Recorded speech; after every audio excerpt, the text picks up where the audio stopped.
সবকিছু তোমার পাকনামির জন্য হলো। কেন বলতে গেলে আমি তোমার বয়ফ্রেন্ড। আমি কি জানতাম নাকি যে ওরা আমাদের জোর করে বিয়ে দিয়ে দিবে? আমাকে চেনো না, আমার সম্পর্কে জানো না, আর ধুম করে বলে দিলে আমি তোমার বয়ফ্রেন্ড। তোমার নামটাও জানি না আমি, আর তুমি আমার বউ হয়ে গেলে। এখন কি হবে?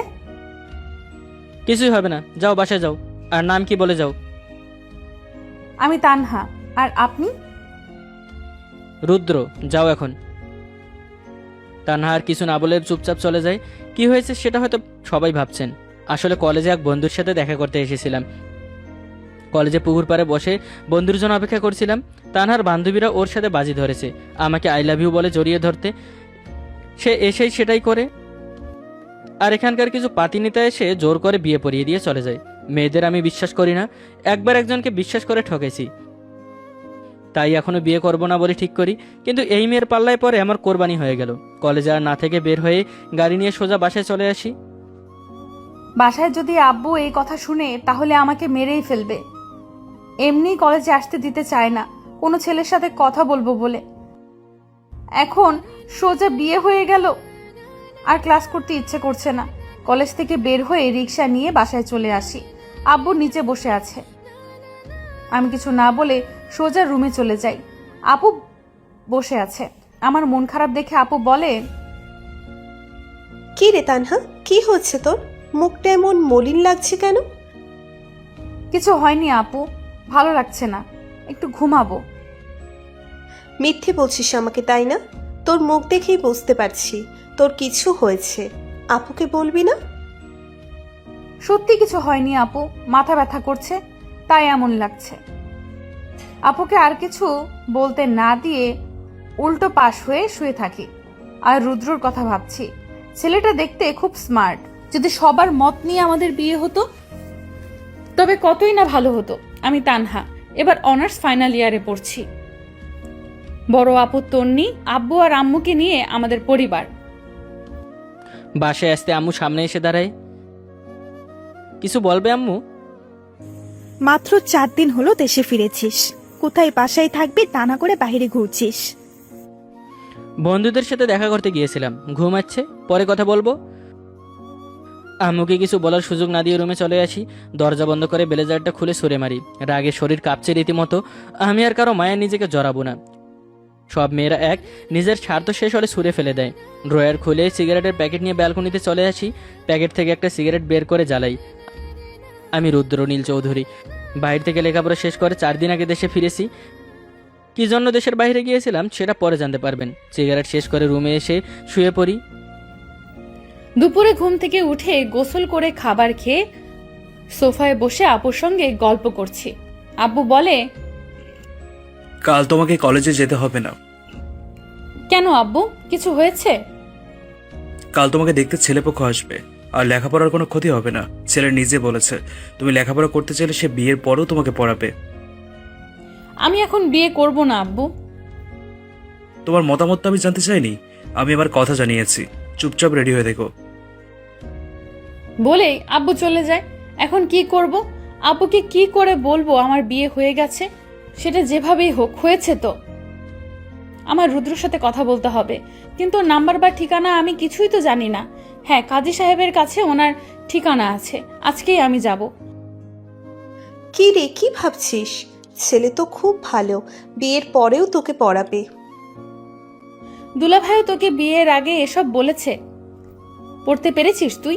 উল্টো পড়ার কথা বলতে গেলে বিশ্রী ভাষায় বকা শুনে এসেছিস। আমি তোর মতো ভুল করব না। আপুর কথার বাহিরে যেতে পারবি তুই? আপু তোকে বিয়ে দিবে যখন বলেছে, বিয়ে দিয়েই ছাড়বে। আমি তন্নি নয়, আমি তানহা। বলেই উঠে রুমে চলে আসি।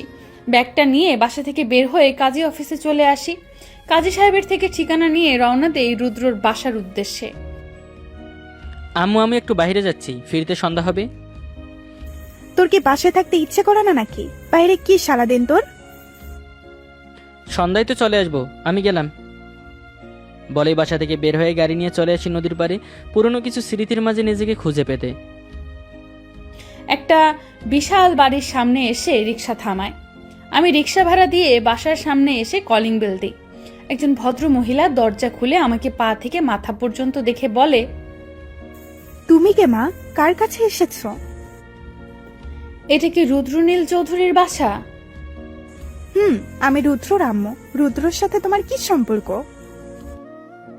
ওনাকে একটু ডেকে দিবেন আন্টি, ওনার সাথে কিছু কথা ছিল। আম্মু, রুদ্র তো বাসায় নেই, একটু আগেই বাইরে গেল। তুমি ভেতরে এসো। আমি ভেতরে যাই, আন্টি আমাকে বসতে বলে। আমার মুখোমুখি হয়ে সামনের সোফায় বসে বলে, আচ্ছা, আমাকে তুমি বলতে পারো, আমি রুদ্রকে বলে দিব। আমি ভয়ে ভয়ে আজকে সকালে যা যা হয়েছে সব বলি। আমার ভাবনা ছিল উনি আমার কথা শুনে রেগে যাবে, কিন্তু উনি আমার ভাবনা ভুল প্রমাণ করে দেয়। আমার পাশে বসে আমার কপালে চুমু দেয়, দুই গালে হাত রেখে বলে, তুমি আমার রুদ্রর বউ? মাশাল্লাহ, তুমি দেখতে খুব মিষ্টি। তোমাদের বিয়ে যেভাবেই হয়েছে, বিয়ে তো হয়েই গেছে। আমি রুদ্রকে বিয়ে করানোর জন্য চেষ্টা করছি, কিন্তু ও রাজি হয়নি। আমি তো ভেবেছিলাম হয়তো ছেলের বউ না দেখেই হয়তো মরে যাব। তোমাদের বিয়ে নিয়ে আমার কোনো সমস্যা নেই, আমি তোমাকে আমার বৌমা বলে স্বীকৃতি দিলাম। বলেই আন্টি তার গলার স্বর্ণের চেন খুলে আমাকে পরিয়ে দেয়। আমি অবাক হয়ে আন্টির দিকে তাকিয়ে আছি। এত সহজে আন্টি আমাকে মেনে নিল? আমার চোখ থেকে পানি পড়ছে। আন্টি আমার চোখের পানি মুছে দিয়ে আবারও কপালে চুমু দেয়। হ্যাঁ পাগলি মেয়ে, কান্না করছিস কেন? আমি রুদ্রকে কল করে আসতে বলছি। আন্টি রুদ্রকে কল করে তাড়াতাড়ি বাসায় আসতে বলে, কিন্তু কেন কি হয়েছে কিছুই বলেনি। 10 মিনিটের মধ্যে রুদ্র বাসায় চলে আসে। আমাকে দেখে ভূত দেখার মতো তাকিয়ে আছে। আমি খুব খুশি হয়েছি বাবা, বৌমাকে আমার খুব পছন্দ হয়েছে। আমি বৌমার থেকে সব শুনেছি। তুই বৌমার সাথে কথা বল। আমি একটু পায়েস করে আনছি, আমার ঘরে লক্ষ্মী এসেছে। বলে আম্মু কিচেনে চলে যায়। আমি তানহার সামনে সোফায় বসে পড়ি আর বলি, তুমি এখানে? আমার বাসা চিনলে কিভাবে? কাজে অফিস থেকে আপনার বাসার ঠিকানা নিয়ে এসেছি। তা হঠাৎ আমার বাসায় কেন? আর আম্মুকে কেন বিয়ের কথা বলেছো? আমি তো আপনার সাথে কথা বলতে এসেছিলাম, আন্টি জোর করলো তাই বলতে বাধ্য হয়েছি। আর সব সত্যিই বলেছি আমি। হঠাৎ আমার কাছে এসেছো কেন? যেভাবেই হোক আপনার সাথে আমার বিয়ে হয়ে গেছে। আব্বু আমার বিয়ে ঠিক করেছে, কাল ছেলে আমাকে দেখতে আসবে। কথাটা আপনাকে জানানোর প্রয়োজন মনে হলো, তাই এসেছিলাম।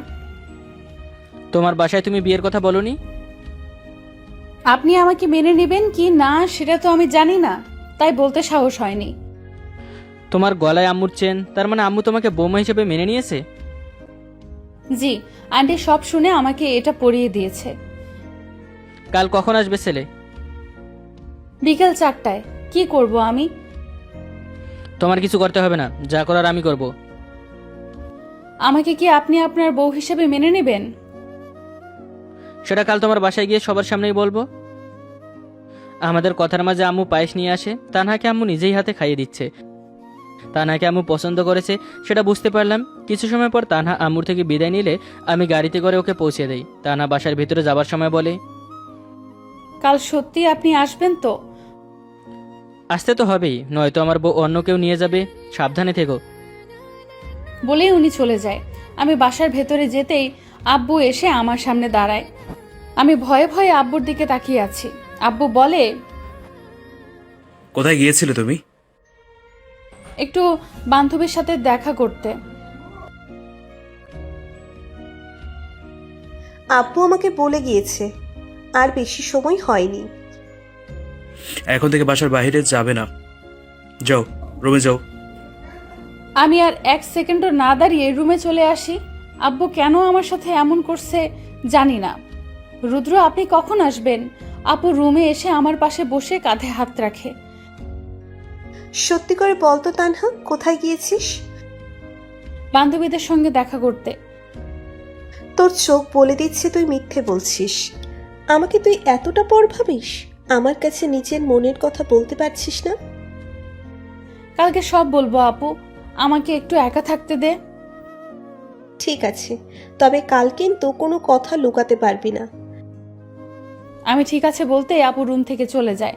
আমি শুয়ে চোখ বন্ধ করে আছি। পরের দিন সকাল 9টায় আব্বু আম্মু আর আমি চলে আসি তানহাদের বাসায়। আব্বুকে দেখে তো তানহার আব্বু দাঁড়িয়ে যায়।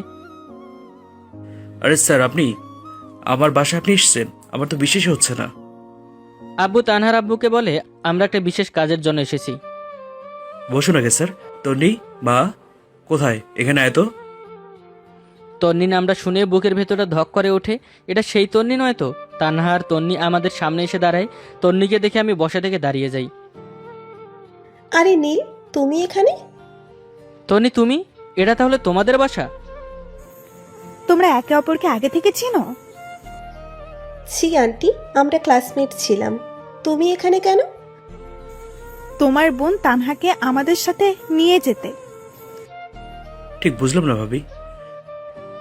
আম্মু আঙ্কেলকে সবকিছু বলে। সব শুনে আঙ্কেল তানহার দিকে তাকিয়ে বলে, তা না, ওনারা যা বলছে তা সত্যি? আব্বু, সব সত্যি। যা হবার হয়ে গেছে বিআই সাহেব। আমরা তানহা মামুনিকে আমাদের সাথে নিয়ে যেতে চাই। তানহা যেহেতু আপনাদের আমানত, আমার কিচ্ছু বলার নেই। তন্নি তানহাকে রেডি করে দে। আপু আমাকে নিয়ে রুমে চলে আসে। ওয়ার্ড্রপ খুলে একটা লাল শাড়ি বের করে বলে, তুই নীলকে বিয়ে করেছিস সেটা আমাকে বললি না? আপু, আমি ভয় পেয়ে গিয়েছিলাম। আর যেভাবে বিয়ে হয়েছে আমিও জানতাম না উনি আমাকে মেনে নিবে কি না। বুঝলাম। আপুর মুখে আমি রাগের ছাপ দেখেছি। এটার কারণ আমি বলিনি তাই, নাকি অন্য কিছু? আপু আমাকে রেডি করে দিয়ে বাহিরে নিয়ে আসে। আমি আঙ্কেল আন্টির পা ছুঁয়ে সালাম করি। এরপর আব্বুকে সালাম করে দাঁড়িয়ে আছি। বিআই সাহেব, কাল আমরা ওদের বিয়ে উপলক্ষে আমাদের বাসায় একটা অনুষ্ঠান করব। আপনারা সবাই চলে আসবেন। আমি তন্নির দিকে তাকিয়ে আসি, তন্নি আমার দিকে। তন্নির চোখের কোণে পানি টলমল করছে। সবার থেকে বিদায় নিয়ে তানহাকে নিয়ে চলে আসি বাসায়। আম্মু তানহাকে নিয়ে আমাদের রুমে চলে যায়। আমি ছাদে এসে একপাশে দাঁড়িয়ে সিগারেট খাচ্ছি। তন্নির সাথে আবার কখনো দেখা হবে আমি এটা চাইনি, কিন্তু এখন তো তানহার জন্য তন্নির সামনেই বারবার পড়তে হবে। আর গার্লফ্রেন্ডের ছোট বোন আমার বউ, এই জন্যই তানহাকে অনেকটা তন্নির মতো লাগছিল আমার কাছে। কিন্তু আমার মাথায় একবারের জন্য এলো না এই কথা। একটা দীর্ঘশ্বাস ফেলে আকাশপানে তাকিয়ে আছি। রুমে বসে চোখে আমার ভালোবাসার মানুষটা আমারই আপন ছোট বোনের পর আমার সাথে কেন এমন হলো? আপুর কথা রাখতে গিয়ে আমি নীলকে ঠকিয়েছি। নীলকে আজও আমি ভুলতে পারিনি। আমি নীলকে কি করে তানহার পাশে সহ্য করব? কেন আমাদের সাথে এমন হলো? বেডের মধ্যে ইয়া বড় ঘোমটা টেনে বসে আছি। কি একটা শাড়ি পরিয়ে দিয়েছে। শরীর চুলকাচ্ছে। দরজা খোলার শব্দে বুঝতে পারলাম রুদ্র এসেছে। আমার সামনে বসে আমার ঘোমটা খুলতেই আমি বলি, আমার পুরো শরীর চুলকাচ্ছে, আমি চেঞ্জ করব। তাহলে এত সময় বসেছিলে কেন? যাও ওয়াশরুমে গিয়ে চেঞ্জ করে আসো। তানহা উঠে ব্যাগ থেকে একটা 3 পিস বের করে ওয়াশরুমে চলে যায়। আমি মনে মনে ঠিক করি, অতীতের সব কিছু ভুলে তানহাকে নিয়ে নতুন করে জীবন সাজাবো। তানহা মেয়েটা খুব ভালো, আমি ওকে কষ্ট দিব না। শুয়ে চোখ বন্ধ করে আসি। উফ, এতক্ষণে মনে হচ্ছে শরীর থেকে একটা বোঝা কমলো। রুমে এসে দেখি রুদ্র শুয়ে চোখ বন্ধ করে আছে। আমি ওনার পাশে শুয়ে বুকে মাথা রাখতেই উনি চোখ খুলে আমার দিকে তাকিয়ে বলে, এখন কমফোর্ট ফিল করছো? আসলে আমার শাড়ি পরার অভ্যেস নেই, আর তার উপর নতুন শাড়ি। বুঝতে পেরেছি। তানহা, তোমাকে কিছু বলার আছে আমার। বলুন, কি বলবেন? আমি একটা মেয়েকে নিজের জীবনের চেয়েও বেশি ভালোবাসতাম, কিন্তু মেয়েটা আমাকে ঠকিয়ে চলে গেছে। তারপর ঠিক করেছিলাম কখনো কোনো মেয়েকে বিশ্বাস করব না, জীবনে কখনো বিয়ে করব না। কিন্তু তোমাকে দেখার পর কেন জানি আমার সব কিছু উল্টে পাল্টে গেছে। আর তাই বন্ধুদের দিয়ে তোমাকে আমায় বিয়ে করতে বাধ্য করেছি। মানে সেদিন যে ছেলেগুলো আমাদের জোর করে বিয়ে দিয়েছে তারা আপনার বন্ধু? ওরা আমার বন্ধু। আচ্ছা, মেয়েটাকে আর আপনাকে কেন ঠকালো? কেন ঠকিয়েছে জানি না, আর জানতেও চাইনি এখনো। মেয়েটা অন্য কেউ নয়, তোমার আপু তন্নি। আমার কথা শুনে তানহার চোখে অশ্রু সজল হয়ে যায়। দেখে বোঝা যাচ্ছে খুব কষ্ট করে চোখের পানি আটকে রাখার চেষ্টা করছে। তার মানে আপনি আপুর থেকে প্রতিশোধ নেবার জন্য আমাকে বিয়ে করেছেন? আমি তো জানতামই না তুমি তন্নির বোন। আজকে তোমাকে আনতে গিয়ে জানতে পারলাম আমি তোমাকে ভালোবেসে ফেলেছি প্রথম দেখায়। আর তাই বিয়ে করেছি। বিশ্বাস হচ্ছে না? ওয়েট দেখাচ্ছি। বলেই উনি ওনার মোবাইলটা আমার হাতে দেয়। আমাকে পাসওয়ার্ড বলতে আমি লক খুলে দেখি ওয়ালপেপারে আমার একটা ছবি। দেখে বোঝা যাচ্ছে ছবিটা লুকিয়ে তোলা হয়েছে, আর আমাদের যেদিন বিয়ে হয় তার আগের দিনের ছবি। আমি অবাক হয়ে রুদ্রর দিকে তাকিয়ে আছি। রুদ্র আমার দুহাত ধরে ওর বুকের কাছে টেনে নিয়ে গিয়ে বলে, আমি আবার নতুন করে জীবনটা সাজাতে চাই, আর তার জন্য আমার পাশে তোমাকে চাই। আমি কোনো প্রতিশোধ নেবার জন্য তোমাকে বিয়ে করিনি, তোমাকে ভালোবাসি তাই বিয়ে করেছি। পারবে না আমার অতীতকে ভুলে গিয়ে আমাকে আপন করে নিতে? ভালোবাসি বলেই তো আব্বু বিয়ের কথা বলেছে বলে আপনার কাছে ছুটে এসেছি। আপনার মনে কোনো খারাপ কিছু নেই, তাই তো নিজের অতীত সব কথা না জানাতে না চাইতেও নিজেই বলে দিলেন। রুদ্র আমাকে শক্ত করে ওর বুকে জড়িয়ে ধরে। পেছনের সব কিছু ভুলে আমরা নতুন করে জীবন শুরু করার জন্য এরপর আর পড়তে হবে না। এখন ইতিহাস পাতিহাস সব কিছু হবে। সকালে ঘুম থেকে উঠে দেখি বউ আমার গোসল করে মাত্র বের হয়েছে। আমি উঠে ওয়াশরুমে গিয়ে তানহাকে তোয়ালে দিতে বলি। আমি তোয়ালে দিতেই গেলে রুদ্র আমার হাত ধরে টান দিয়ে ওয়াশরুমে নিয়ে জড়িয়ে ধরে। কি করছেন? আমি তো মাত্রই গোসল করেছি। তাতে কি হয়েছে, আমার সাথে আবার করবে বলে আমি ঝর্ণা ছেড়ে দেই। তানহাকে বুকে জড়িয়ে ধরে দুজনে একসাথে গোসল করছি। রুদ্র আমার দিকে তাকিয়ে আছে। হঠাৎ করে ঠোঁটের উপর আঙুল দিয়ে স্লাইড করতে থাকে। আমার শরীর কেঁপে ওঠে। আমি শক্ত করে ওর হাত চেপে ধরি। ধীরে ধীরে আমার দিকে ঝুঁকে আমার ঠোঁট নিজের দখলে নিয়ে নেয়। গোসল শেষ করে দুজনে চেঞ্জ করে নিচে এসে আব্বু আম্মুর সাথে নাস্তা করে নেই। তানহা, মা এটাকে নিজের বাসা মনে করবে। এই বাড়িতে তোমার রুদ্রর মতো সমান অধিকার সব কিছুতে, এমনকি আমি আর তোমার আব্বুরও। তানহা হ্যাঁ সূচক মাথা নাড়ে। আমার হঠাৎ সিগারেট খেতে ইচ্ছা করছে। উঠে রুমে এসে ড্রয়ার খুলে দেখি সিগারেটের প্যাকেট নেই। এখানেই তো ছিল, গেল কোথায়? এটা খুঁজছেন আপনি? হ্যাঁ, কিন্তু এটা তোমার কাছে কি করে গেল? যেভাবেই হোক এসেছে। আজ থেকে এসব খাওয়া বন্ধ। একটা খাবো শুধু। তানহা আমার কাছে এসে আমাকে নিয়ে ব্যালকনিতে চলে আসে। একটা সিগারেট হাতে দিয়ে প্যাকেট ছুঁড়ে ফেলে দেয়। এটাই শেষ, আজকের পর নো স্মোকিং। ঠিক আছে ম্যাডাম, তুমি যেভাবে বলবে সেভাবেই হবে। তানহা আমার বুকে মাথা রেখে গলা জড়িয়ে ধরে থাকে। আমি হাতে থাকা সিগারেটটা ভেঙে ফেলে দেই। তানহার কপালে চুমু দিয়ে ওকে জড়িয়ে ধরি। আমি আমার শ্বশুর বাড়ি এসেছি আজ 3 দিন। আব্বু রুদ্রকে কল করে আমাদের যেতে বলেছে। রেডি হয়ে আম্মুর থেকে বিদায় নিয়ে গাড়িতে উঠে বসেছি।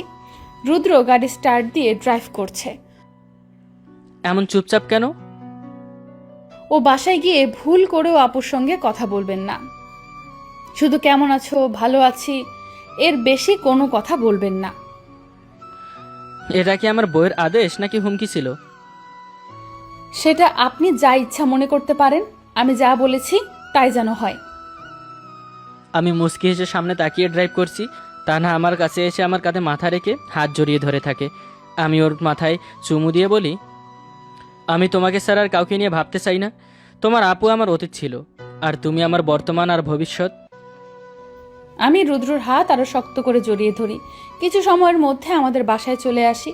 বাসার সামনে এসে কলিং বেল দিই। আব্বু এসে দরজা খুলে দেয়। আপুকেই দরজা খুলতে হলো। কি রে, কেমন আছিস? নীল, তুমি কেমন আছো? ভালো আছি আপু, আপনি ভালো আছেন? রুদ্রর মুখে আপু ডাক শোনার পর আপুর মুখটা দেখার মতো ছিল। ভালো আছি বলে আপু চলে যায়। রুদ্র আমাকে নিয়ে বাসার ভেতরে যায়। আব্বু সোফায় বসেছিল। আমাদের দেখে আমাদের কাছে আসে। দুজনেই আব্বুর পা ছুঁয়ে সালাম করি। বেঁচে দেখো তোমরা, কেমন আছো? বাসায় আব্বু আম্মু কেমন আছে? সবাই ভালো আছে। আপনার শরীর কেমন আছে? আমিও ভালো আছি। তা না, জামাইকে নিয়ে তোমার রুমে যাও। রুদ্রকে নিয়ে আমার রুমে চলে আসি। রুদ্র ফ্রেশ না হয়েই শুয়ে পড়ে। কি হলো, শুয়ে পড়লে যে? ক্লান্ত লাগছে, একটু রেস্ট করে নেই, তারপর ফ্রেশ হব। তানহা ঠিক আছে বলে আমার বুকে শুয়ে পড়ে। রাত 11টা। ডিনার করে ছাদে এসে দাঁড়িয়ে আসি। পেছনে কারো উপস্থিতি বুঝতে পেরে পেছনে তাকিয়ে দেখি তন্নি আমার কাছে এসে বলে, খুব ভালো আছো মনে হচ্ছে তানহাকে নিয়ে। এত মিষ্টি আর লক্ষ্মী বউ পেয়েছি, ভালো না থাকার প্রশ্নই ওঠে না। আমাকে ভুলে যেতে পারবে তুমি? মনে রাখার মতো কাজ তো তুমি করোনি। আর তানহাকে পেয়ে আমি সব ভুলে গেছি। কয়েক মাস অপেক্ষা করো, তানহা যখন মা হবে খুব ভালো বুঝবে তখন। আমি কেন সেদিন তোমাকে কিছু না বলে হোস্টেল থেকে বাসায় চলে এসেছি একবার শোনো। আমার আর কিছু শোনার নেই। তোমার দিয়ে আঘাত ভোলার জন্য আমি আমার আব্বু আম্মুকে ছেড়ে অনেক দূরে চলে গিয়েছি। শুধু তোমার জন্য আমি আমার আব্বু আম্মুকে কষ্ট দিয়েছি। আমি সেটা জানি নীল, আমি তোমাকে কতটা কষ্ট দিয়েছি, কিন্তু তার কারণ কি ছিল সেটা একবার শোনো। আপু, রুদ্র যখন শুনতে চাইছে না তুই কেন ওকে জোর করছিস? আর রুদ্র আমার হাজবেন্ড, আমি তোর বোন, সেই হিসেবে রুদ্রও তোর ভাইয়ের মতো।